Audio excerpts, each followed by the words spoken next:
Assalamu alaikum, grade 9. How are you? I hope all of you are hale and hearty, going to school, attending your lectures, and meticulously doing your classwork and homework. But remember that your salah should be your first priority, and obedience to your parents is your farz. Faiza Nadeem is here with your English lesson. And what I am going to do today? Come with me and we'll find it out. Ji beta, we are doing the objective type questions of Unit 10, Drug Addiction. This unit is on pages 104 to 110. Objective क्या होते हैं? Objective होते हैं आपके English paper का paper A, जिसमें आपको एक बबल शीट दी जाती है और उस बबल शीट के अंदर रिस्पेक्टिव सर्कल्स को कलर करना होता है जो आपके करेक्ट आंसर्स होते हैं ऑब्जेक्टिव के। बबल शीट कुछ ऐसे होती है। A, B, C, D and then 1, 2, 3 और ये सर्कल्स होते हैं। इन सर्कल्स को आपने उनके रिस्पेक्टिव आंसर्स के साथ कलर करना होता है। लेकिन जो बात मैं बार बार हर ऑब्जेक्टिव लेसन में बताती हूँ आपको बिट्टो, वो बात ये है कि आपने अगर दो सर्कल्स एक ही आंसर के कलर कर दिए, एक को क्रॉस कर दिया, ब्लैंक को यूज़ कर लिया या आपने उसके ऊपर वाइट फ्लूइड लगा दिया, तो आपका कंप्यूटर स्कैनिंग के दौरान उसको डिस्क्वालीफाई कर देगा। तो मेक श्योर कि आप पहले ऑब्जेक्टिव अपने पेपर पे अटेम्प्ट करें, उसके बाद बबल शीट पर उसको अटेम्प्ट करें। ये है बेटा शुरू में कुछ चूज द करेक्ट स्पेलिंग। इनका क्या करना है, मेरे साथ आपने करेक्ट स्पेलिंग आइडेंटिफाई करनी है और अपने एक वोकैबुलरी बैंक में इसको लिख लेना है ताकि आपके पास इसके डिक्शनरी लिस्ट हो जाए, जो आप फाइनल एग्जाम में एक दफ़ा डिक्टेशन दे के इस 1 नंबर को या 2 नंबर को सिक्योर कर सके। चूज द करेक्ट स्पेलिंग कोई मुश्किल नहीं है, सिर्फ जो डिक्टेशन लिस्ट मैं आपको दे रही हूँ उसको डिक्टेशन प्रिपेयर कर ले और उसका डिक्टेशन प्रिपेयर करके आप उसकी डिक्टेशन दे दें, किसी को भी दे दें। 5-10 मिनट की बात है, लेकिन आपके नंबर सिक्योर हो जाते हैं। सबसे पहले स्पेलिंग है टबू की, और टबू की करेक्ट स्पेलिंग है TABOO, ठीक है, यानी कि ये आपकी ऑप्शन डी करेक्ट है। नेक्स्ट है ट्रबल, और trouble is TROUBLE, correct, option B, ठीक है। Domestic, DOMESTIC is the correct domestic, option C. ओए, ये मैंने क्या किया, ऑप्शन बी कलर कर दी।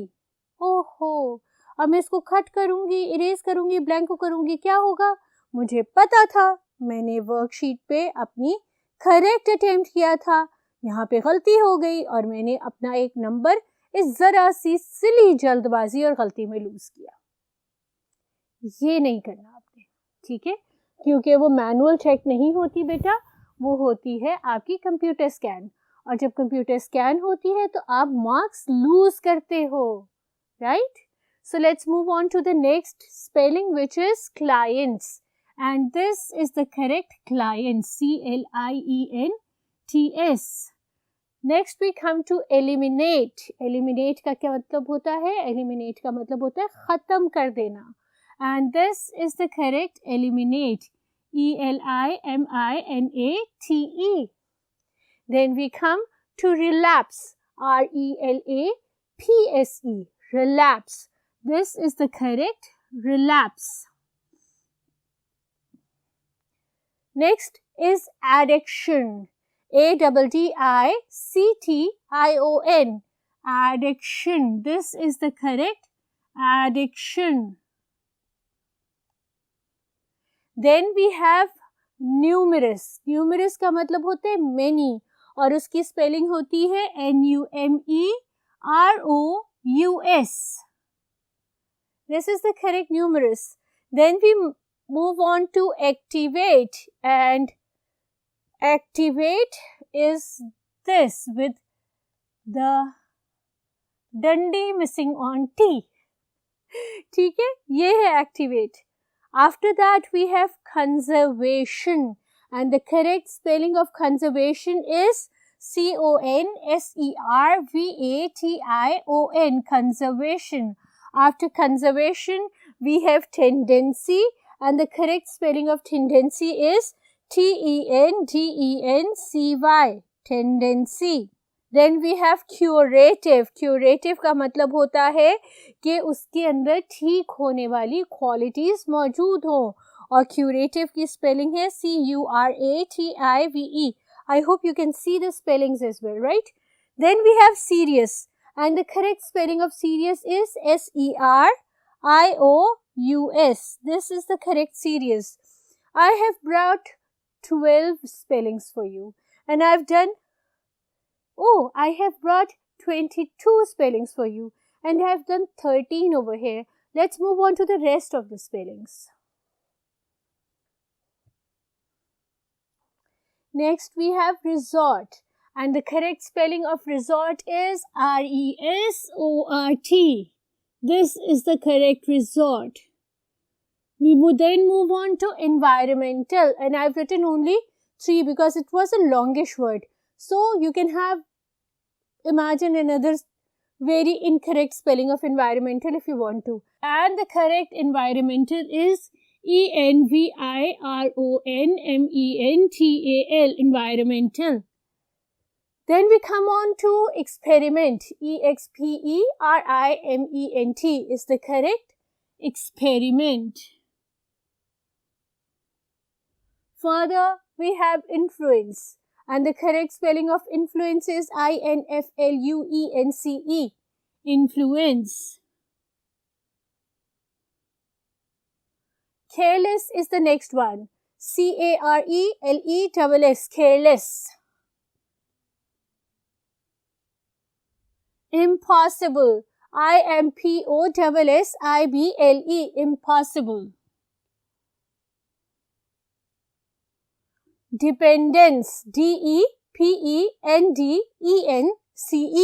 dependence.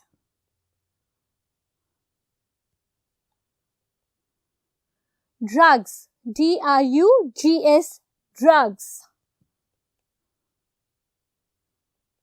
And difficult, which is the easiest one. Correct. ठीक है? So most easiest is always and always incorrect. Never say that. Difficult, DIFFICULT.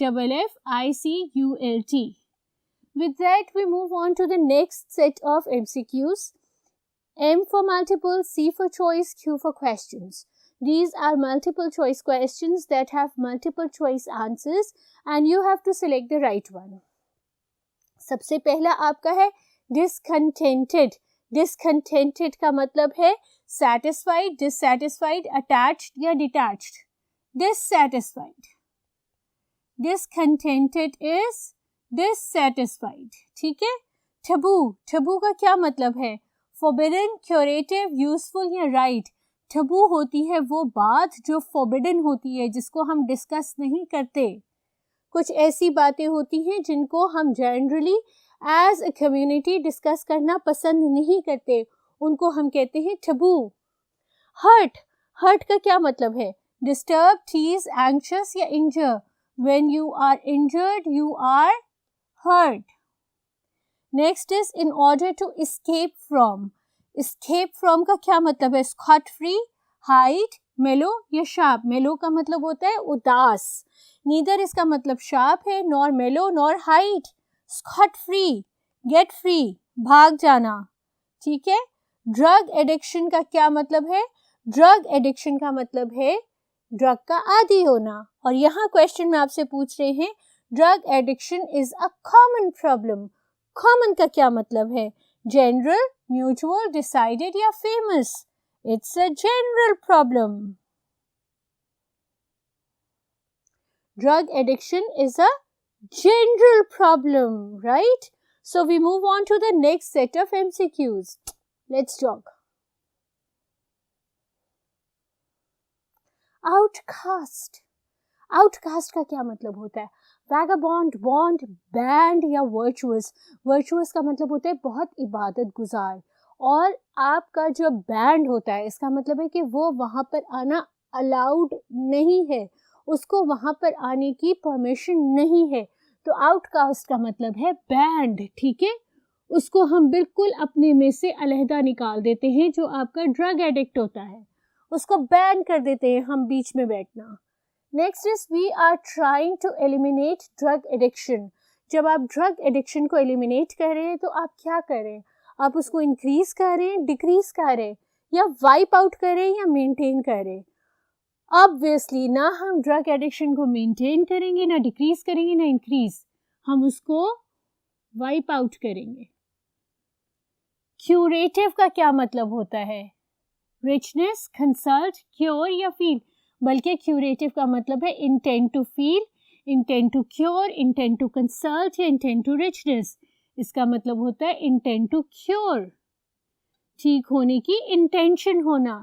Genetic is relating to public, human beings, creations और jeans.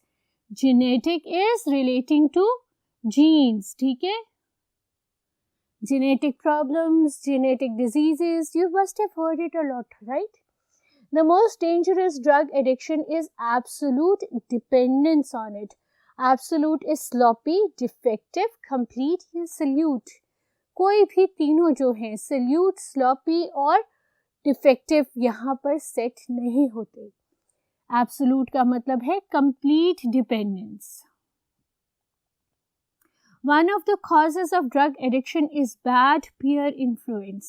Influence क्या है? Primary, check, respect, have effect upon. Influence is have effect upon. Primary influence, right? There are many rehabilitation centers in Pakistan. Rehabilitation का क्या मतलब है? Process, recovery, underground या go? Recovery, ठीक है। Rehabilitation, recovery centers. There is a danger of relapse even after recovery. Recovery के बाद भी relapse के chances होते हैं। तो ये relapse क्या है? Start, fall apart, tap या to go back to. Drug addict का अगर आप ध्यान नहीं रखते हैं, ड्रग एडिक्ट को अगर आप प्यार से नहीं डील करते, उसकी शॉर्ट कमिंग्स को केटर नहीं करते, तो the drug addict can relapse, he can go back to his habit of addiction. A relative pronoun is a word that works as a conjunction, article, adjective या past participle. A relative pronoun is a word that work as an adjective. कैसे? आगे relative pronouns की बहुत सारी examples हैं, मैं आपको दोबारा एक्सप्लेन करूँगी, अदरवाइज मेरे pronouns वाले ग्रामर लेक्चर में ये बहुत डिटेल में एक्सप्लेन्ड है, ठीक है। चलो हम इसको आगे डिस्कस करते हैं, लेकिन यहाँ पर एक चीज़ आपने ज़रूर नोट की होगी कि यहाँ तक था कॉम्प्रीहेंशन के MCQs, और ये number 1 MCQ is related to your grammar. So let's move on and let's further rebuild, reconstruct, refresh, renew and recapitulate our grammar concepts.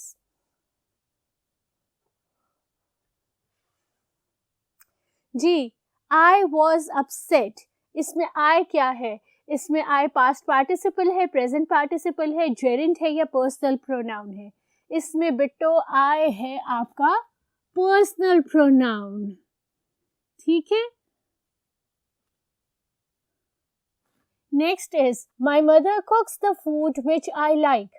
Which क्या है आपका? relative pronoun है, reflexive pronoun है, possessive pronoun है या subjective pronoun है। अब relative pronoun क्या होता है? जो immediately ये जो noun है ना, इसको follow करे, ठीक है। तो ये relative pronoun है। अच्छा, हमने इससे पहले डिस्कस किया था ऑप्शन 1 में कि relative pronoun जो होता है वो adjective की तरह काम करता है। तो ये बता रहा है एडजेक्टिवियल फ्रेज कि कौन सा खाना जो आपको पसंद है। तो यहाँ पर ये विच लगा के जो फ्रेज आपने ऐड कर दिया है वो उस फूड को डिस्क्राइब कर रहा है जो आपको पसंद है, जो आपकी मम्मा आपके लिए बनाती हैं। तो ये रिलेटिव प्रोनाउन विच जो है वो एज एन एडजेक्टिव यहाँ काम कर रहा है। आई होप आपको कॉन्सेप्ट रिवाइज हो गया होगा। Drug addiction is a very serious threat. Very underline है, वो क्या है? एडवर्ब है, नाउन है, एडजेक्टिव है या कॉन्जंक्शन है। Serious is something that is very grave, ठीक है, दैट इज अ वर्ब, और ये वेरी बता रहा है वर्ब की intensity. So this is an adverb. The moment which is lost for ever, which moment को डील कर रहा है, हमें ज़रूरत ही नहीं कुछ देखने की, हमने फटाफट देखा रिलेटिव प्रोनाउन कहाँ है, हमने उसको सर्कल कर लिया। Drugs are considered severely harmful for human health. Severely harmful, ये आपका वर्ब है, ये इसको डिस्क्राइब कर रहा है। तो ये क्या बता रहा है कि ये adverb of reason, place, degree, ये एडवर्ब है ही नहीं, ये एडवर्ब है, राइट। और ये एडवर्ब ऑफ डिग्री है, ये बता रहा है कि कितना स्ट्रॉन्ग जो है ड्रग्स हैं, कितनी सिवियरली वो ह्यूमन हेल्थ को हार्म करती हैं। The people who are dissatisfied and discontented. Who immediately after the people? So ये क्या हो गया? ये हो गया आपका relative pronoun. देखने की जरूरत ही नहीं है, हमने ये देखना ही नहीं है कि बाकी ऑप्शंस क्या हैं। टाइम सेव हो गया बबल शीट को रीचेक करने का, फिल करने का, ठीक है। What do you understand? What क्या है यहाँ पे? वर्ब है, कंडीशनल क्लॉज है, इंटेरोगेटिव एडजेक्टिव है या नन। जहां इंटेरोगेटिव आया, व्हाट आया, ठक आपने लेमैन की आपको एक्सप्लेनेशन दे रही हूं, इसको सर्कल कर लेना है, ठीक है। डब्ल्यू वर्ड हमेशा इंटेरोगेटिव में यूज होते हैं, ना ये वर्ब है ना कंडीशनल क्लॉज है, और नन तो है ही नहीं क्योंकि हमें पता है वो इंटेरोगेटिव है। These centres strictly supervise the victims. Strictly यहाँ पे एडवर्ब है जो सुपरवाइज वर्ब की एक्सप्लेनेशन दे रहा है। कौन सी एक्सप्लेनेशन दे रहा है? Adverb of manner. किस तरह सुपरवाइज करते हैं? स्ट्रिक्टली। एडवर्ब्स की ऑप्शन ही नहीं थी, एक ही एडवर्ब था, तो हमको पता है कि हमने एडवर्ब देख लिया है, तो हमें नाउन, नन और इंटेरोगेटिव देखने की जरूरत ही नहीं है। Serious problems like poverty cause addiction. Poverty क्या है? पॉवर्टी बच्चे गुर्बत। गुर्बत क्या है? गुर्बत is a noun, it's a condition in which people who have no money are in. So poverty is an abstract noun, ठीक है, ये आपका एब्स्ट्रैक्ट नाउन है। एब्स्ट्रैक्ट नाउन कौन से होते हैं? एब्स्ट्रैक्ट नाउन वो वाले होते हैं जो एग्जिस्ट करते हैं लेकिन ना आपको दिखते हैं ना आप उनको टच करते हैं, ठीक है। जैसे इस वक्त मेरे दिमाग में क्या चल रहा है? It's an idea and you can not see my idea, you can not even touch it, I have it, right. So it's an abstract noun. Drug addiction is a global issue. कौन सा issue? Global issue, ठीक है। Issue is an abstract noun, global उसका adjective है, वो बता रहा है कि ये एब्स्ट्रैक्ट नाउन किस तरह का है। इसका मतलब ये क्या है? ये एडजेक्टिव है, ठीक है। दिस इज एन एडजेक्टिव जो इस इशू को डिस्क्राइब कर रहा है कि कैसा इशू है। क्विक रिकैपिचुलेशन कर लें आज के लेसन की। What did we do? We did the objectives of unit 10 drug addiction. अपने ऑब्जेक्टिव बैंक में ऐड कर लो, वोकैबुलरी को लाजमी डिक्टेशन दे दो, वर्ड बैंक में ऐड कर लो। मुझे, पाकिस्तान को, तमाम लोगों को दुआओं में शामिल रखो, पढ़ने पे फोकस करो। बोर्ड का जो रिज़ल्ट है वो रिज़ल्ट सारी उम्र आपके साथ चलेगा, आप उसको ओवरलुक नहीं कर सकते। जब तक कि हम दोबारा मिलते हैं तब तक के लिए Faiza Nadeem is signing off. अल्लाह हाफ़िज़।